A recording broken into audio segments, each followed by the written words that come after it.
In today's episode, we were talking about the sticky, messy, complicated dance of raising a child with someone you're no longer in a romantic relationship with.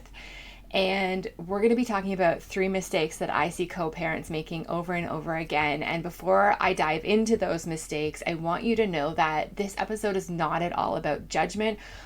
Whenever I'm talking about mistakes and shifts, I want you to know that this is about starting to become aware of our patterns, recognizing what we're doing, what motivates us, what motivates the other person, and really trying to figure out a way to move forward. So all of this comes with love. So we are going to dive into the mistakes and how to shift out of those mistakes, because that's what this is all about. So mistake number 1 is believing that your way is the right way. This is not a fun one to admit, especially if you're the primary caregiver or you're that emotionally attuned parent. You've read all the parenting books, you've taken the classes, you're so in tune with your child. You might feel like you know what's best, and you might know what's best, and you might know what works in your home, but they're having a completely different relationship with their dad, and what he does is not necessarily wrong. Co-parenting is really uncomfortable because it means giving up control and trusting that the other parent is capable of doing things, even though they do things differently. It's not in the way that we want. We're worried about XYZ happening, but there's a million ways to do something, and your way is not necessarily what's going to work best for their dad. I even hate to admit this about myself and my own co-parenting situation. So if you're having resistance to this, I get it, but it is necessary to let go of control and learn how to trust your ex with your child, because that's how you truly find peace. That is when you truly find peace. So the way that he packs the lunches, handles bedtimes, deals with your child when they're struggling, it might feel off to you, but it doesn't necessarily make it harmful. It doesn't mean that irreversible damage is happening. Kids are resilient and they can handle different approaches from 2 different parents. Let's face it, when you were married, when you were together, you probably had very different approaches from each other as well. And this is no different, except you're just not able to flip back and forth as easily and as quickly as possible. But your kids are capable of handling a different set of rules. They can handle a different set of rules at school versus at home. So they are very capable, even if it does get a little bit confusing and a little off-centering at some points, they can absolutely handle this. So the minute that we can drop the idea that our way is the right way and the only way of doing something, we can stop micromanaging. We can let go of that power struggle that we're in, because it is a power struggle. We can stop stressing. We can relax. We can allow their dad to fully step into a leadership role, which he is capable of. And let's face it, we want this because we want that help and support from the other person. We have to allow that to happen. We have to be able to receive that support, even though it doesn't look the way that we want it to look. So when we do this, we can allow both parents to show up in a way that creates trust and respect in your relationship and in your child's relationship with you and your child's relationship with their dad. If you're feeling resistance in your body to what I'm suggesting right now, I bet you're worrying about all the consequences that will happen. Going to be undernourished, they're going to be late for school, all of that. Let the chips fall as they may. It's not going to be as bad as you are imagining in your head. So let your ex parent in a way that he wants to. Your way is not necessarily the right way or the only way of doing things. So we got to let go of that idea. Mistake number 2 is not listening to each other. And this one is massive, because being able to listen to the other person is how you get everything done in a relationship. So many people in co-parenting situations aren't listening to each other. They're reacting, they're defending, they're trying to think of, the chess game that they're playing, the next steps they're going to take. And I get it. We've got history, there's pain there, there's all of this baggage there in the relationship, but listening can help you through that history, that baggage, that pain. Listening can help you really move on. And really the goal here is to create a healthy relationship that's in support of your kids. It's nothing else. So with that motivation in mind, listening to your ex's with curiosity, trying to understand their motivations, why they do the things we do. You're getting insight and understanding. You're not listening, trying to figure out a rebuttal.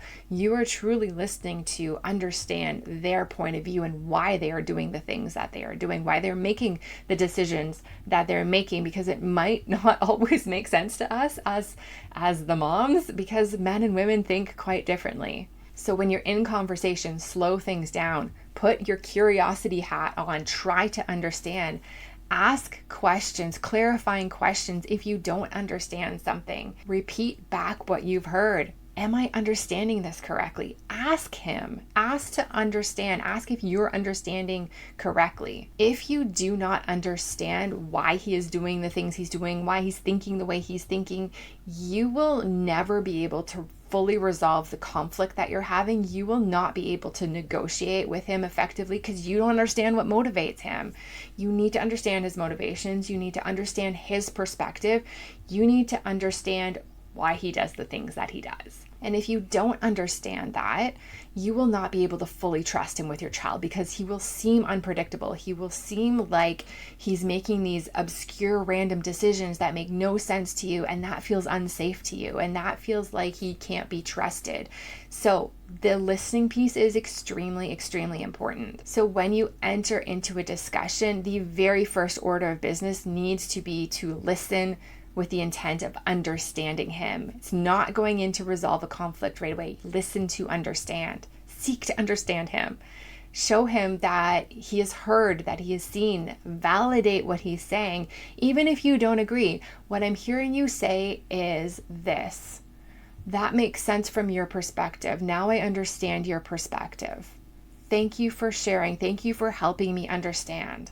So this builds trust. This creates respect. This creates a better dynamic in the relationship, because then you're able to understand his perspective and able to resolve issues from a different perspective, because you'll have more insights into why he's doing what he's doing, why he's putting up roadblocks when he's putting up roadblocks. This is such a critical piece that I wish I could scream from the rooftops. And as you do this, he will feel seen and heard and appreciated and understood over time, and his approach to you will soften, and you'll be able to better have discussions related to your kids. It's magic. Trust me. And the third mistake is playing the victim.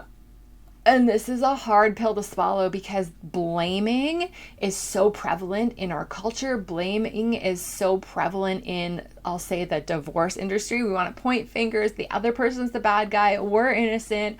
All of that. He's doing wrong by us. He has wronged us. He's the reason things aren't working out perfectly. If only he did X, this would happen. It would just make my life a lot easier if he could do this. He's the one that's got to change. And maybe no matter what you say or do, your ex will push back, he'll fight, he'll twist your words around, put it back on you.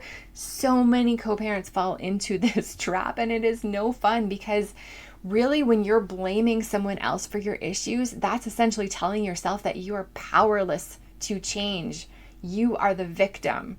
It is his fault. You are powerless. You are the victim, and you have no power to change the circumstances. But you are not a victim.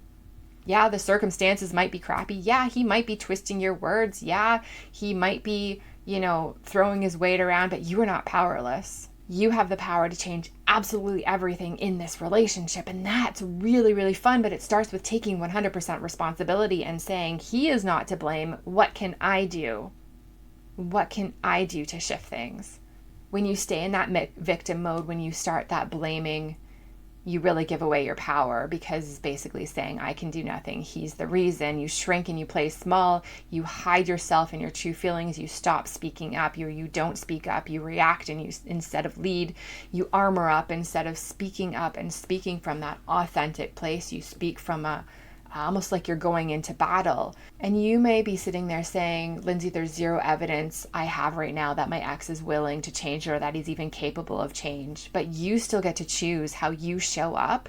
You still get to model emotional maturity for your kids. You get to do the own inner work, so you're not triggered every single time or reacting to him. And so he doesn't have that power over you anymore. So you get to experiment with different ways of doing things because this isn't about them. This is about you learning to step into your power and realizing that you're not a victim to him or your circumstances or anything about that. And you have the power to shift out of that.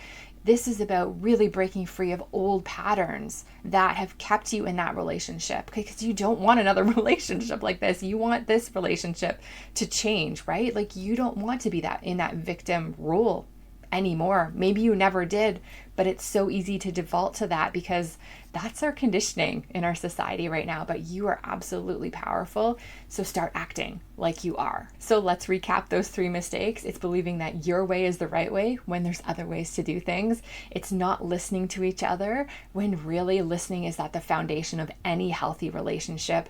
And the third is that you've been playing victim instead of really reclaiming your power and stepping into your power. So when you start to shift all 3 of those areas, your co-parenting relationship will shift as well and become easier and softer and more based on respect and trust than it perhaps has been now. And the truth is like, really, you can't control what he is doing, but you can change everything about your co-parenting situation just by leading yourself differently.